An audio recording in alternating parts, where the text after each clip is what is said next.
Let's play out our next big exclusive interview on the show tonight on that specific question of what is the reality of India's economy. Principal Economic Advisor Sanjeev Sanyal, big newsmaker tonight. We're coming to the end of 2018. Few months down the line, Lok Sabha elections. Help us understand, have we really grown as an economy in these last 4.5 years as was promised by Narendra Modi? I think one of the interesting things that's been achieved is not only that we have had some of the in fact, the highest growth rate of any major economy in the world, but we have also laid the foundations of being able to sustain it over long periods of time. So let me explain. It's not like we haven't had brief periods of 7% plus growth in the 90s or the 2000s. But every time when we had a few years of growth, what would happen is that the economy would overheat. So what would happen that either the bank lending would go off kilter, or inflation would spike up into double digits, or you would see the fiscal deficit or the current account deficit, all of it beginning to basically break down in a way that this growth momentum had to stop. And we had to take corrective action very, very quickly. So this sustained growth was simply not possible. So what has been achieved really is that we have managed in many ways to fundamentally change structurally the macro stability indicators of this country. I saw that you've written this beautiful book, India in the Age of Ideas. Now, if you're an ideas person, and Prime Minister Modi certainly projects himself as an ideas person, why is there a feeling that the farmers, since 1947, since we achieved our independence, every political party in every election in this country has promised upliftment of the poor. Even in 2018, we're still trying to provide upliftment of the poor. Then somewhere haven't we let the farmer down, sir? There has been a long history of all kinds of interventions into the farm sector. Now, this has obviously worked to some extent. I mean, let's not also throw everything of the baby out with the bathwater. You know, we are now a country that's self-sufficient in food. Why does the farmer still want farm loan waiver? If he wants it because if you deliver the goods. Yes, because of two reasons. One is we have essentially become a victim of, in a sense, the things we were trying to do and succeeded in doing, which was to continuously expand production of calories, which is what we started out in the 1960s with the Green Revolution. We started out saying we need to produce more calories. And so every policy, every subsidy was aimed towards creating more wheat, more rice, MSBs, and so on. Now, we are reaching the limits of that approach for the very simple reason that clearly population growth rate has now dramatically declined. If we keep a farm policy that is only about essentially producing more and more calories, obviously we don't need those. And so now what has happened is that there is a structural decline in food prices that is beginning to creep into the system. Now, ever more down this particular path is not going to sort the problem out. Now, there are two things we need to do. First, there is a shorter term issue, which is we need to lower the cost of capital for the economy in general, but particularly for the farmer. So reduce the interest rates. Reduce interest rates because his real interest rate is basically his price at which he's selling and the cost of his nominal cost of his capital of his borrowings. We need to lower them so that his debt is more sustainable. That is. Secondly, other things around it, some MSB, some other things can also be done to essentially, for the medium term, allow him to make the transition. But there is a larger transition that has to be made in the longer term, which we cannot escape, which is the following. We need to move away from this business of producing ever more calories.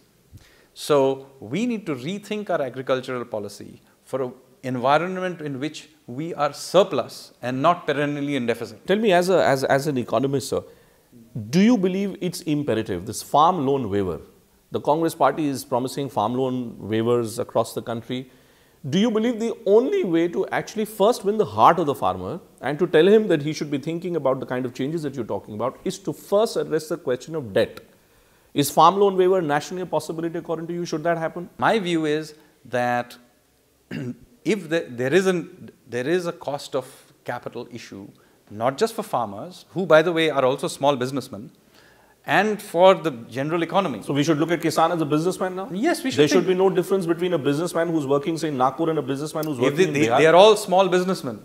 He is producing a certain product And he's borrowing in order to do that. He has certain inputs and he has certain outputs. His major problem is that his output, the price of that, is under tremendous pressure from the fact that you have actually, ironically, succeeded in what you were trying to do, which was to increase production. So his cost of selling, his output price is stagnant, his cost of capital is high. So this needs to be resolved. This is one. There are other things too that need to be done. This is not the end of the story. There are other things that need to be done. But let me also say that as somebody who is working in the central government, it is not my place to say what individual state governments should do. If they think that they have certain resources and that is the best use of their resources, they should do it. But I can say that at a national level, there is, at least as far as I know, no consideration of a nationwide farm loan waiver. But there are many farm loan waivers have been done in the past, and ultimately it doesn't solve any problem until you take the longer issue that I was talking about. Less calorific.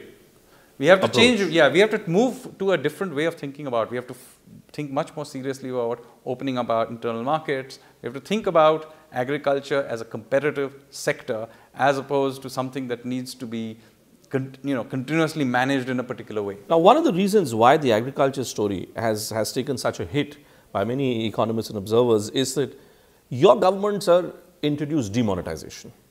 And to quote Thomas Friedman, if I remember correctly, he said it's like shooting bullets at a car which was running at 80 to 90 kilometers per hour. 4 years down the line now, or 2 years down the line since demonetization was introduced. Is there any rethinking within this government that maybe it was a mistake, that maybe we need to repackage demonetization? Explain to the people what has really been the big benefit of demonetization. So, the idea of demonetization, there were multiple things that had to be done, why it was done. One of them was it was a part of a wider effort to bring the black economy and target it and bring it back into the system. So, if you only take demonetization in itself, then you don't understand the wider aspect of what was done. Did it hurt the Indian economy? Wait. We have to take it into account RERA. We have to take into account the various anti-black money laws that were put in place. We have to take into a GST. So what you then did was you created a framework which would slowly bring this economy that you didn't have any control over and make it formalized. This is a part of a much wider effort to move from a rent-seeking economy to a rules-based economy. So I think if you take the wider context, then demonetization was an important part of what was being done. What if demonetization was not done? No, would we have been any less off today? Well, that's a counterfactual I can't say. But I would say that 2 years on, what have we achieved? One is there is clearly a dramatic improvement in tax compliance. There is? Yes. Two, there is definitely a dramatic increase since then in use of electronic payment systems, and UPI incidentally has been a huge success, as you may already be aware. Now, is it the case that if demonetization had not happened, compliance would have improved, electronic payments may anyway have improved? Well, maybe all the other things we did would have done the job, but as it happens to be, I don't have that counterfactual. What I do know is that demonetization was done, all these other measures were also done, and the net effect of that is compliance has improved. What about the area where you have been spending a lot of time, the cleanup of banks itself, the insolvency code, which is being spoken about? There was a fear for some time that public sector banks in India are under some kind of stress and the story could go completely haywire. What is the reality on that front as we come to the end of 2018? So, we have had for a very long time, maybe half a century, a problem with our banking system. It periodically gets cleaned. And then there is a period of expansion. Almost every time there is a large amount of misallocation. In many cases, certain large businesses then squat upon a huge amount of debt and do not repay, whether for good reasons or bad. But the fact of the matter is, this problem has happened in many, many cycles. And the last cycle basically happened because of a lending binge between 2006 and 2012. Where a huge amount of credit was created and much of it ended up getting misallocated. Some would say even were taken over by willful defaulters. Now, at the end of that process, we clearly needed to clean the banking system up. Now, Governor Rajan, as you will remember, starting 2014-15, began to force better recognition. By the end of 2016, some recognition had happened, but that doesn't mean that the accumulation of NPAs had got resolved. So what we did subsequently was to use a brand new law called the Insolvency and Bankruptcy Code to take these NPAs and begin to force resolution using a rules-based system. Okay? And this has been a huge success. Okay? So 50,000 crores worth has actually come back from, without going through the process, even before the process, 50,000 crores has been repaid.